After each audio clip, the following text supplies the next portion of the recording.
رب العالمين والصلاة والسلام على رسوله الأمين أما بعد فأعوذ بالله من الشيطان الرجيم بسم الله الرحمن الرحيم قل هو الله أحد الله الصمد لم يلد ولم يولد ولم يكن له كفوا أحد صدق الله العظيम.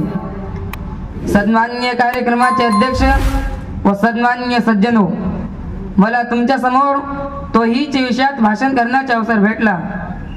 मी तुमच्या समोर आता जे कुराणची सूरत वाचली ज्याचा अर्थ यह आहे की ए नबी सांगा की अल्लाह ईश्वर एक आहे आणि अनाव एक आहे. तो ना कोणाचा बाप ना कोणाचा मुलगा आहे आणि त्याच्या कोणी बरोबर नाही. सन्माननीय सज्जनो, काय वास्तव नाही का सात शिवाय आकाश, चौडी जमीन, ठाटे मारता समुद्र, उंचे पांगाळ आणि वाहते नदी पाहतात उत्स्फूर्तपणे ही कल्पना येते की त्याचा कोणी मालक आहे, त्याचा निर्माण करणारा कोणी आहे. आपण जेव्हा एक पाय समोर टाकतो तेव्हा विचार करतो, रात्र येते, दिवस जाते, सकाळ होते, संध्याकाळ होते, विश्वाची संपूर्ण व्यवस्था न थांबता चालते कुठून ही काही चुकण्या होते. त्यामुळे उत्स्फूर्तपणे म्हणावे लागेल या महान विश्वाचा एक अधिपती आहे. झाल्या कोणाच्या दानाची आणि मदतीची गरज नाही. सर्व जगापेक्षा महान आणि अनावश्यक आहे आणि त्याचा कोणी जोडीदार नाही.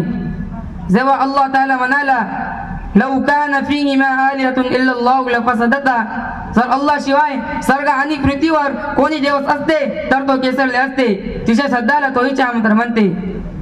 सज्जनो, हर आदम पासून हजरत मुहम्मद सल्लल्लाहु अलैहि वसल्लम पर्यंत पैगंबर नाही आमंत्रण दिलं की अल्लाह ईश्वर एक आहे.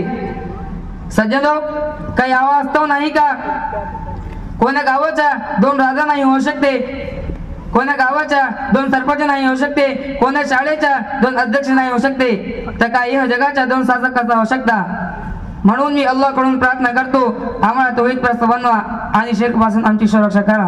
व आखिरु दअवाना अनिल हम्दुलिल्लाहि रब्बिल आलमीन.